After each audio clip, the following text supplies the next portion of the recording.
প্রতিষ্ঠান তো তারই নামগার।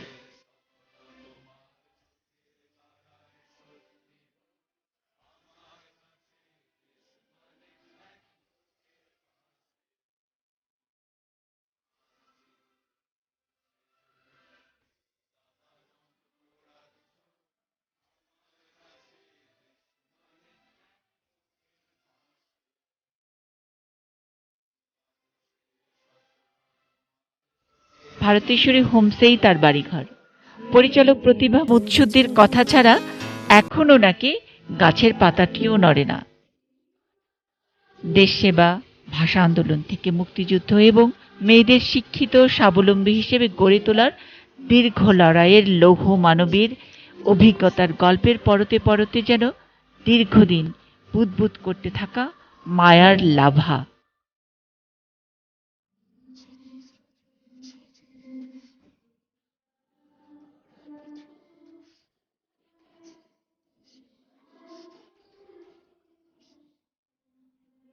এই বাংলার একজন লৌহমানবী, একজন শিক্ষাব্রতী ভাষা সৈনিক, সক্রিয় রাজনৈতিক কর্মী, একজন প্রতিভার কথা শুরু হোক তবে বাংলা ভাষার লড়াই থেকেই, যে ভাষা আন্দোলনের ধারাবাহিকতায় 1971-এর 16ই ডিসেম্বর আমাদের বাংলাদেশ, আর প্রতিভাও জন্মেছেন 1935 সালের 16ই ডিসেম্বর।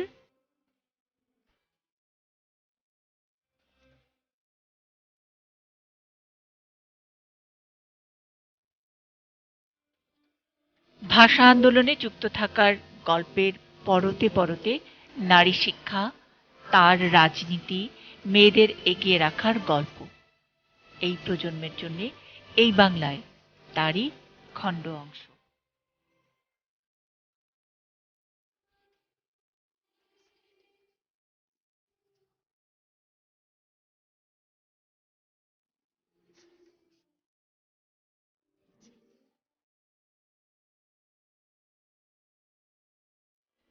আমার উদ্দেশ্য ছিল ডাক্তার হব, কিন্তু আমার বাবা বলেন যে আমি অসুস্থ, আমি মরে গেলে তোমাকে কে ডাক্তারি পড়াবে, আর তুমি যদি আর্টস পড়ো তাহলে তুমি প্রাইভেট করে করেও তুমি পড়তে পারবে। তো বাবা তো উকিল মানুষ, তো উনি বলেছে আগে বাড়ি চলো, পাশ করেছো, তোমার ঠাকুমা যা বলে তাই। আমরা আচ্ছা ঠিক আছে, ঠাকুমাকে প্রণাম করবে, ঠাকুমা যা বলে তাই।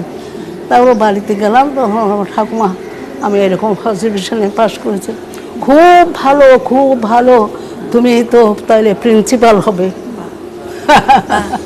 আমার বাবা তো কি খুশি হইতো, হইলো তো প্রিন্সিপাল হইলে তো আর্টস পড়তে হবে, হ্যাঁ ডাক্তারি বলে তো ডাক্তারি পড়া যাবে না, না প্রিন্সিপাল হবে।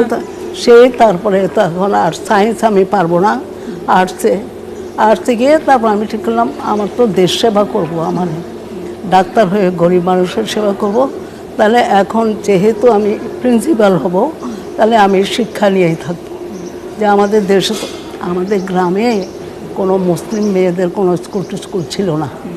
ওই আমাদের স্কুলে আমরা কোনো মুসলিম মেয়ে যেত না, আমরা সব হিন্দু বুদ্ধিস্ট ছেলে মেয়ে সবাই যেতাম। তো আমার এরকম তখন তো আসলে মুসলিম মেয়েদের সুযোগ সুবিধা খুব কম ছিল। তো আমার তো মুসলিম বলে কথা না, হিন্দু মুসলিম বুদ্ধিস্ট খ্রিস্টান আমি মেয়েদের মানুষ করব। আর্টসে পেলে মাস্টার ডিগ্রি করে টিচার্স ট্রেনিং, কারণ ওইখানে মূল ফাউন্ডেশন, তো ওইখানেই জাগাইতে হলে ওখানেই করতে হবে। তো তার জন্য টিচার্স ট্রেনিংয়ে ওখানে গেছি, এবং ওখান থেকেই আমি করছি যে যেখানে শিক্ষিত মেয়েরা যায় না, অনগ্রসর জায়গা, আমি সেখানেই যাব। তো আমি ওখানে থাকতে থাকতে আমার লেকচারার প্রফেসর নুরজাহান আপা, উনি আমাকে বললেন যে নারায়ণগঞ্জে একজন হেডমিস্ট্রেস চায়, তা আমি তো তোমার কথা বলছি, তুমি যাবে?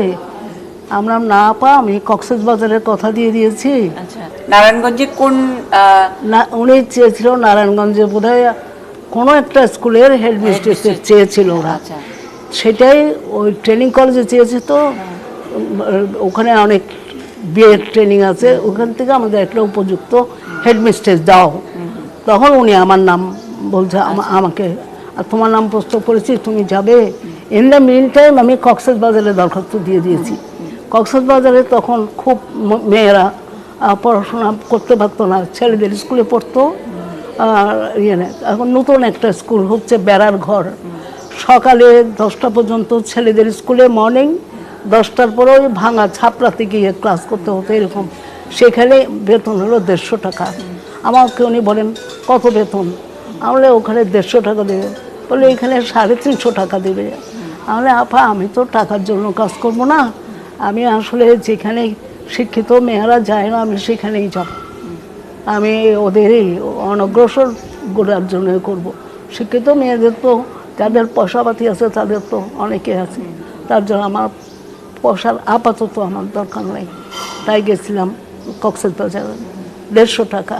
আর তুমি যে একেবারে সেই ক্লাস 8 থেকে হলো ওই রাজনীতির হাতে করি, ছাত্র ইউনিয়ন, তখন যে ছাত্রী সংঘ তোমাকে ধরে করা হলো না, এবং পরবর্তীতে একেবারে মেইন স্ট্রিম রাজনীতি, সেটার সঙ্গে তুমি কিভাবে নিজেকে একসাথে করো, নিজেকে একসাথে ভাবো, একেবারে মূলধারার রাজনীতি? আমার কথা হলো আমি আমার দেশকে ভালোবাসি, দেশের মানুষকে ভালোবাসি, তার জন্য আমি আমার অন্য পার্টি যদি রিলিফ ওয়ার্ক করে আমি তাদের সাথে যেতাম। আমাকে কামরুন নাহার আইলে বলে তুমি ওখানে গেছো কেন? আমরা কেন, ওরাও তো রিলিফ ওয়ার্ক গেছে, ওরা তো গরিব মানুষের সাহায্য হবে। আমি শোনো, আমি তোমার পার্টি বুঝি না, আমি যেখানে সুযোগ পাবো সেখানেই যাব।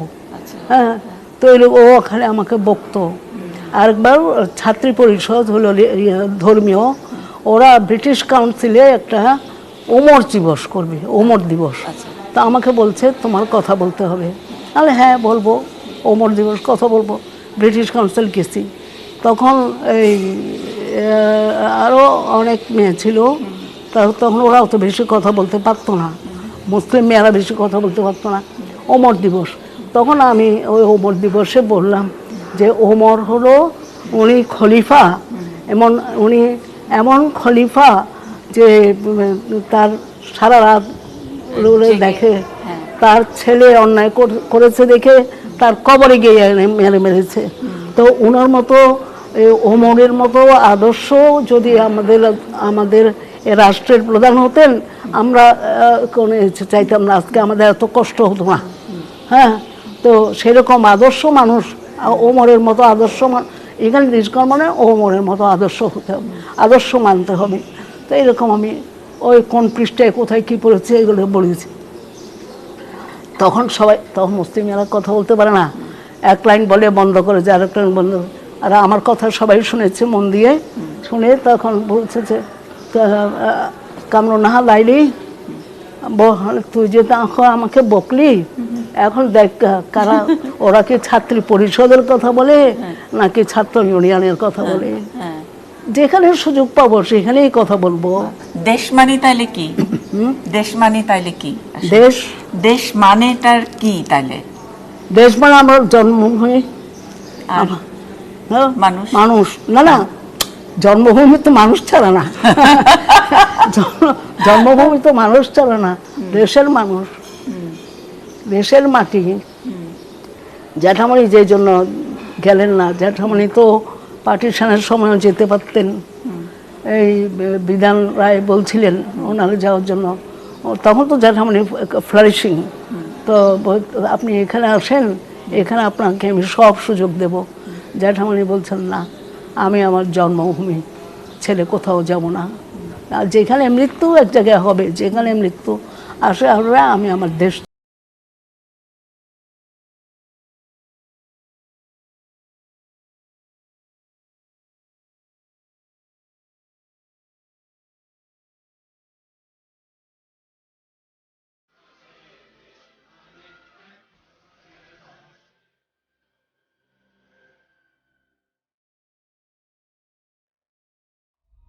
যখন এই ভারতেশ্বরী হোমসে প্রতিভা মসুদের প্রথম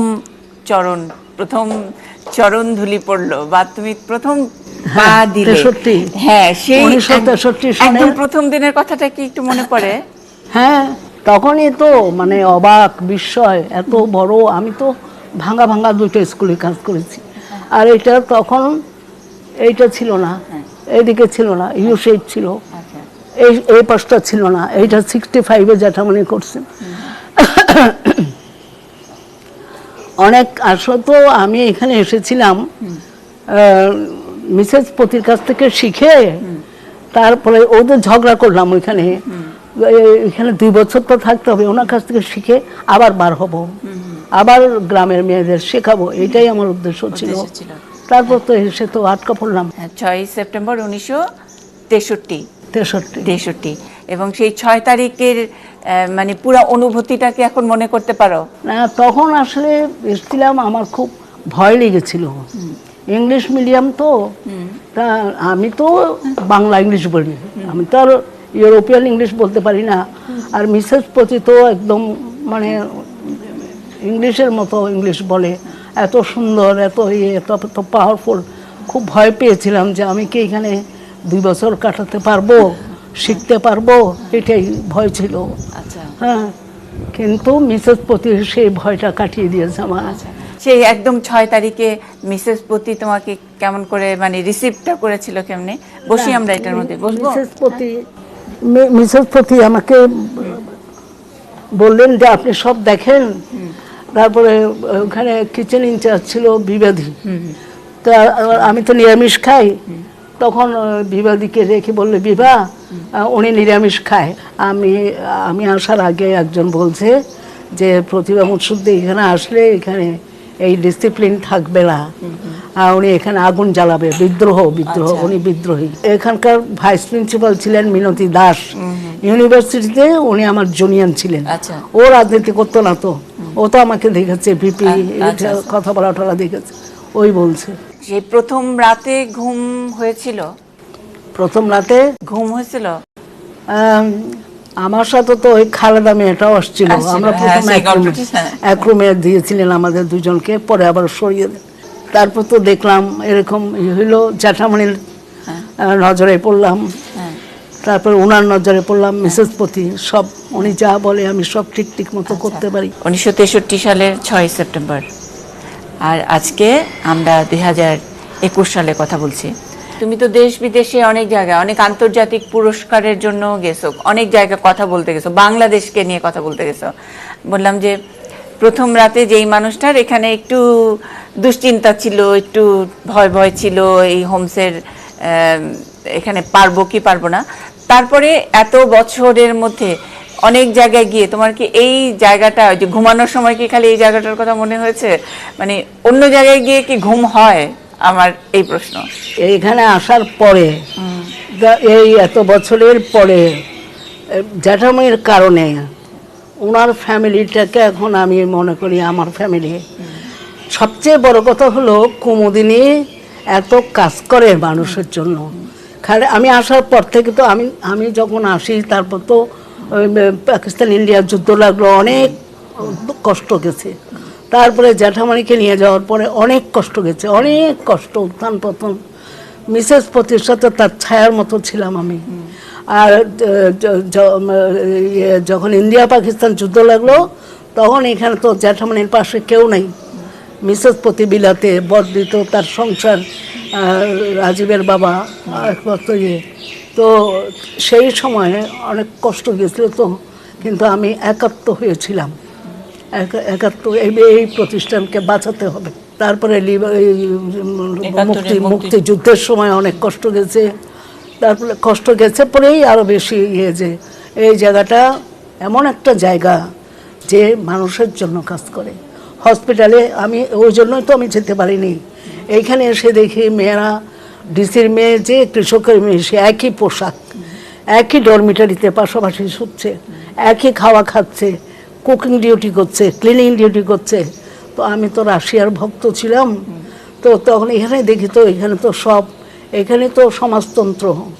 এইটা কিরকম সমাজতন্ত্র? হ্যাঁ, কিন্তু তুমি প্রথমে আরপি সাহা এটা শুনে টুনে তো তোমার ওই যে প্রথম এখানে আসার আগে ভাবছিলা যে এই কি গণতন্ত্রের জায়গায় যাচ্ছি, ক্যাপিটালিস্ট জায়গা। এসে দেখি উল্টা, এইখানে এরকম সব মেয়েরা, গরিবস্ব গরিব মেয়ে এখানে পড়ে, পয়সা দেয় না, বিনা পয়সায় পড়ে, এবং আদর্শ শিক্ষা।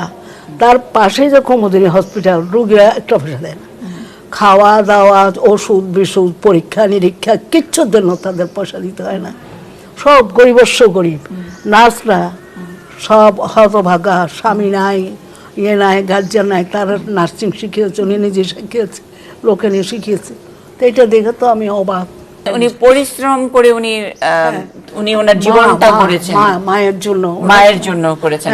না 7 বছরের বাচ্চা, তার সৎ মায়ের অত্যাচার, ওনার লাইফটা শুনলাম তো, তারপরে ওনার ভক্তি ওনার উপর আরো বেশি বেড়ে গেল।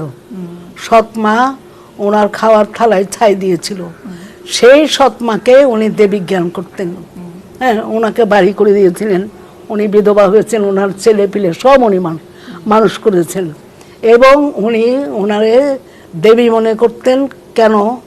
উনি বলে যে উনি যদি আমাকে যদি আদর করতো তাহলে আমি আজকের আর পিসা হতাম না, আমার অন্য ভাইদের মতো হতাম।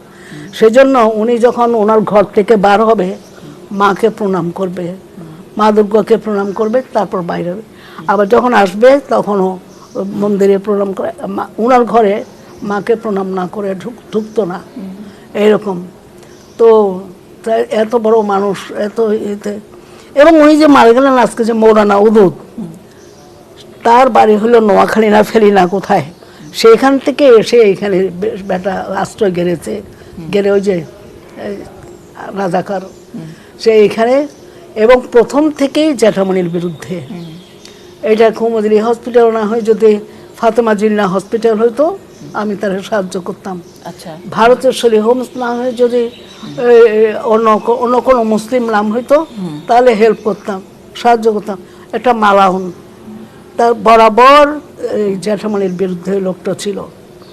তো একজন, নাম বলবো না, বড় মানুষ জ্যাঠামণিকে বলছে ওরে শেষ করে দেই, মৌলানাকে। না না না না, ওকে শেষ করবে না, ও হইল ডেমোক্রেসির ওয়াচডগ। ও থাকলে আমি যে কোনো কাজ করার সময় 100বার চিন্তা করব যে আমার পেছনে লোক আছে, আর ও যদি না থাকে আমি স্বৈরাচারী হয়ে যাব, বুঝছো, আমি স্বৈরাচারী হয়ে যাব, তোমরা ওকে মেরো না। সেই মৌলানাই কিন্তু ওনার মৃত্যুর কারণ। মানে হচ্ছে 71-এ ওনাকে ও শান্তি কমিটির চেয়ারম্যান ছিল মৌলানা উদুদ। তাই জ্যাঠামণির এই উদারতার জন্য ওনাকে অনেকে যখন সূর্য যাওয়ার জন্য বলছে, রবিকে পাঠাতে বলছে, উনি বলছে আমি যাব না, আমার মৃত্যু যেখানে সেখানে আমার মৃত্যু হবে। এই সমস্ত কারণে আমি তো 2 বছরের জন্য তো আসছিলাম, তারপরে তো মিসেস পতি চলে গেল, জ্যাঠামণি মা বলে ডাকলেন। হ্যাঁ, এবং জ্যাঠামণি বলতেন যে মা, তোমার বুদ্ধ মানুষের কল্যাণের জন্য রাজ্য ছেড়ে দিয়েছে, তার স্ত্রী পুত্র সবাইকে ছেড়ে চলে গেছে, তুমি কি, আমি তো তোমাকে আমার জন্য বলছি না, এই স্কুল, এই প্রতিষ্ঠান, আমার প্রতিষ্ঠান আমি কেমনে কীভাবে চালাবো, তাহলে ভেঙে দিয়ে যাও। হ্যাঁ, তুমি আমাকে ছেড়ে যেও না, আমি মরে গেলে তুমি যেখানে খুশি যেও, এইরকম বলতেন। তার জন্য তো আর কোনো কিছু করতে পারেনি, উনি চলে যাওয়ার পর মিসেস পতি একা। কিন্তু বর্মা, এটা আমার কাছে একটু কৌতূহল যে তুমি কিন্তু এই মা, এই বন্ধন, এই জায়গাটার একটা দেশ সেবার একটা বন্ধন, মেয়েদেরকে এগিয়ে নেবার একটা বন্ধন, তারপরে আবার একটা এই যে এরকম একটা পারিবারিক বন্ধনেও কিন্তু তোমাকে জড়িয়ে ফেলেন। অথচ আমি ছোটবেলা থেকে তোমার বই পড়ে যেটা জানি, ছোটবেলা থেকে তুমি খালি ভয় পেতে, তোমাকে ভয় দেখানো হতো যে আচ্ছা এই দুষ্টমি করছিস, তোকে কিন্তু বিয়ে দিয়ে দিব। তুমি হলো এই বন্ধন, পরিবার, এই জড়িয়ে যাওয়া, স্বামী, সংসার, এগুলি মানে এটা তোমার সবচেয়ে বেশি ভীতির জায়গা। আসলে আমি স্বামী সংসার এটা বলছি না, আমি হচ্ছে এই যে মায়ায় জড়িয়ে যাওয়া, তুমি এইটার সবচেয়ে বেশি মানে তোমাকে ভীত করতো। সেই মানুষটা এরকম মায়ের মায়ায়, বড় মায়ের মায়ায় জড়িয়ে গেল। তখন তো যখন বিয়েকে ভয় পেতাম আমি, আমাদের বউদের ধরে মারতো টারতো, গ্রামে বউদের ধরে মারে না, অত্যাচার করে, পড়তে আমি বিয়ে কিছুতেই করবো না। আর আমি লেখাপড়া শিখে মেয়েদের আমি মানুষ করবো, এইটা। তারপরে এখানে তো এসে এদের ইয়েতে পড়লাম, প্রথমত জ্যাঠামণি, তারপরে ছোট দিয়ে একা। তার মানে যে সংসারের মায়ায় জড়িয়ে যাওয়াটা, ওইটা ভয় পেতে না, ভয় পেতে হচ্ছে তখন অত্যাচারটা ছিল, সেই অত্যাচারটাকে ভয় পেতে। মেয়েরা এই যে বায়োলজিক্যাল মা, নিজেদের সংসার একটা গণ্ডি, সেটার চেয়ে এই যে তুমি দেশটা, এই একটা ভারতেশ্বরী হোমস তোমার একটা সন্তান, হ্যাঁ। রাজীব তোমার একটা খালি সন্তান, ভারতেশ্বরী হোমস না, কুমুদিনীর সবাই আমার সবাই সন্তান। আমি তাই মনে করি। কুমুদিনী সন্তান, এইরকম একটা সন্তানের মা, বড় মা। ওই জ্যাঠামণির মা দেখে এখন সবার বড় মা। এই যে অফিসাররা আসেন ওনারাও বড় মা রাখে। কিন্তু তোমাকে তো নিশ্চয়ই এইসব কথা কেউ জিজ্ঞেস করে যে তাহলে তোমার কখনো কি ইচ্ছা হয়েছে কিনা ওই রকম ছোট সংসার, ছোট্ট অমুক, নিজের পরিবার, নিজের করে তো অনেকে, অনেকেই তো আমরা মেয়েদের মাথায় তো ওই সাইকোলজি ঢুকিয়ে দেই যখন মানুষ করি বাইরে, যে তোমার সংসার করতে হবে, তোমার অমুক করতে হবে। তুমি আমাদেরকে কি শিক্ষাটা দিলা? আমি সবাইরে বলি তোমাদের বাচ্চাটারে মানুষ করো, তোমার বাচ্চাটারে মানুষ করো।